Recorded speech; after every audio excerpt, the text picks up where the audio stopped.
लोकतंत्र को मजबूत करने की दिशा में एक महत्वपूर्ण पहल आज गाजियाबाद में दिखी।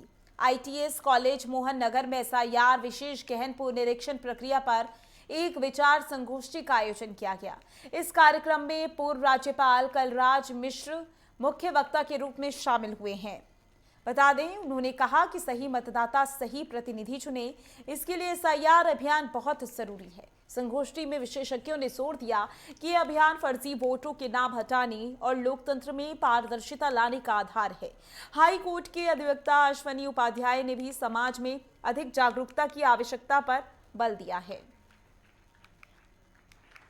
देखिए, एसआईआर के बारे में कुछ लोग देश भर में भ्रांति पैदा करने की कोशिश कर रहे हैं, लोगों को गुमराह कर रहे हैं। एसआईआर सही माने में मतदाता सूची व्यवस्थित हो जाए, ठीक से बन जाए, इस दिशा में है। जितने लोग 2003 के बाद जिनकी मृत्यु हो गई, ऐसे लोगों का नाम पड़ा हुआ है, वो नहीं रहना चाहिए। ऐसे लोग जो चुनाव मतदान करने के लिए पात्र हैं, पात्रता के मानक को नहीं पूरा करते हैं, ऐसे लोगों का नाम नहीं होना चाहिए। ऐसे हैं जो विदेशी नागरिक है, वो भी पात्र नहीं है।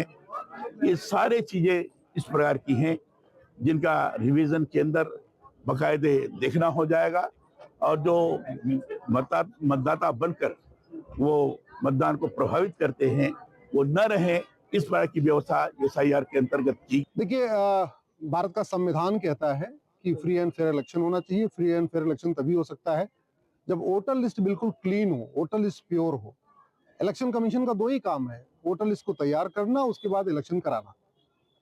मैंने जब पीआईएल फाइल किया और उसमें सभी राज्यों को माननीय सुप्रीम कोर्ट ने नोटिस जारी किया, उसके बाद कुछ राज्य इसका विरोध करने आ गए सुप्रीम कोर्ट में। जैसे बंगाल की सरकार एसआईआर का विरोध कर रही है, तमिलनाडु की सरकार एसआईआर का विरोध कर रही है, केरल की सरकार एसआईआर का विरोध कर रही है। जबकि एसआईआर होना चाहिए, ऐसा रिप्रेजेंटेशन ऑफ पीपल एक्ट में भी लिखा हुआ है।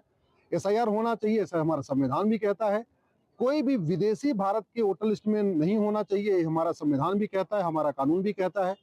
और चूंकि भारत में बड़ी मात्रा में विदेशियों ने अपना नाम जुड़वा लिया है और उनको बचाने के लिए इस तरीके की मुहिम चलाई जा रही है, तो ऐसे इसलिए जागरूकता के अंतर्गत हम लोग आज यहाँ आए हुए हैं और हमने आज छात्रों के साथ संवाद किया और उनको यही बताया है कि एसआईआर होना आवश्यक है।